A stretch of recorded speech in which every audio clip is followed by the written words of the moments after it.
Bonjour, je m'appelle Tristan. Aujourd'hui, nous allons réviser les stratégies de résolution de problèmes en utilisant les notions d'équation de nombres décimaux.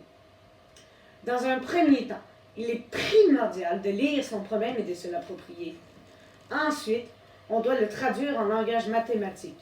Pour ce faire, on simplifie notre problème. On peut prédire la suite et on peut faire un plan, puis on calcule. Lorsqu'on a terminé, on relit le problème et on s'assure qu'on a tout fait, qu'on n'a rien oublié et qu'on a répondu à toutes les questions. Dans le concret, comment on fait ça? Eh bien, on lit le problème une première fois afin de se faire une idée de la situation. Exemple. À l'occasion de son anniversaire, William a décidé de gâter ses invités en leur offrant une visite au comptoir de thé au Perle près de chez lui. Sur place, plusieurs choix de parfums de paille et même de contenants sont offerts. La maman de William doit maintenant régler la facture pour tous les invités. Elle calcule le montant des commandes des 6 amis de William, en plus de celle de son fils et la sienne. La propriétaire offre un rabais de 20 $ si le client répond aux questions suivantes à la fin de sa visite. Quel a été le parfum le moins aimé des clients? Quelle a été la paille la moins populaire? Est-ce qu'il y a eu 2 commandes identiques dans le groupe? Aide la mère de William à trouver le montant total de la facture pour cette belle sortie de fête, puis répond aux questions afin qu'elle ait droit au rabais. Il se peut que tu ne comprennes pas tout du premier coup, et c'est normal. Relis une deuxième fois et fais-toi un film dans ta tête. Pour t'aider, tu peux aussi prendre un surligneur et faire une barre à chaque point afin de te faire penser de t'arrêter et de te demander si l'information est pertinente. Exemple. À l'occasion de son anniversaire, William a décidé de gâter ses invités en leur offrant une visite au comptoir de thé au Perle près de chez lui. Il y a un point. On barre le point. On se demande, est-ce que l'information est pertinente? Non. On raye toute la phrase. Bon, après. Sur place, plusieurs choix de parfums de paille et même de contenants sont offerts. Il y a un point. On fait une barre ici au point. Ensuite, est-ce que l'information est pertinente? Non.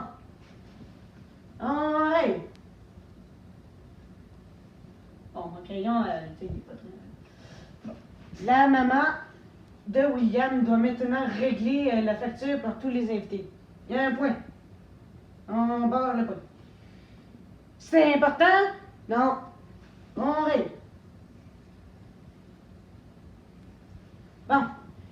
Elle calcule le montant des commandes des 6 amis de William en plus de celle de son fils et la sienne. Il y a un point ici. On barre. Est-ce que c'est important? Oui. On barre pas. La propriétaire offre un rabais de 20 $ si le client répond aux questions suivantes à la fin de sa visite. C'est important? Oui. Est-ce qu'on le raye? Non. Quel a été le parfum le moins aimé des clients? C'est important? On le raye pas. Quelle a été la paille la moins populaire? On barre ici. Est-ce que c'est important? Oui, on le raye pas. Est-ce qu'il y a eu 2 commandes identiques dans le groupe? On barre le point d'interrogation. Est-ce que c'est important? Ah oui, on le barre pas. Aide la mère de William à trouver le montant total de la facture pour cette belle sortie de fête. Puis répond aux questions afin qu'elle ait droit au rabais. On barre le point. Est-ce que c'est important? Eh oui. Fait que, on n'arrête pas. Ensuite, réécris en nombre les informations importantes pour t'aider et ainsi que pour vérifier si ta compréhension et tes calculs sont bons. Je t'encourage à dessiner ton problème. Tu peux aussi te faire un plan de travail, comme quand tu composes un texte en français, dans le but de ne rien oublier. Tu peux aussi te référer à tes connaissances antérieures à des problèmes semblables que tu as fait dans le passé.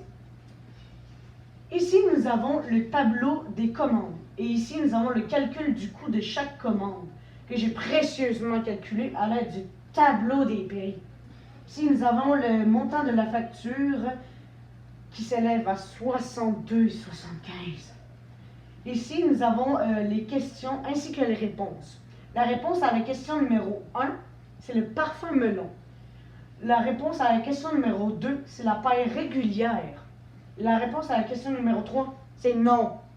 La réponse à la question numéro 4, c'est le coût de la facture qui s'élève à 42,75 avec le rabais de la propriétaire qui est de 20 $. Maintenant que tu as terminé ta démarche, je t'invite à faire ce que je t'ai expliqué précédemment. Relis ton problème, révise-toi, recalcule, assure-toi que tous tes titres sont écrits. Aïe, aïe, aïe. À présent, nous allons passer à l'action. Là, je vais vous remettre un exercice de résolution de problème dans lequel vous allez tenter de mettre en pratique ces stratégies. Avant que vous débutiez seul le travail, je vais vous donner quelques petites précisions. Quand on parle d'études collégiales, on parle ici du cégep. Puis, un poste budgétaire, c'est un type ou une sorte de frais. Puis, pour votre information, une année scolaire, ça comporte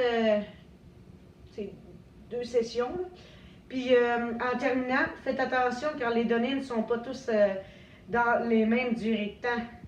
Sur ce, bon travail.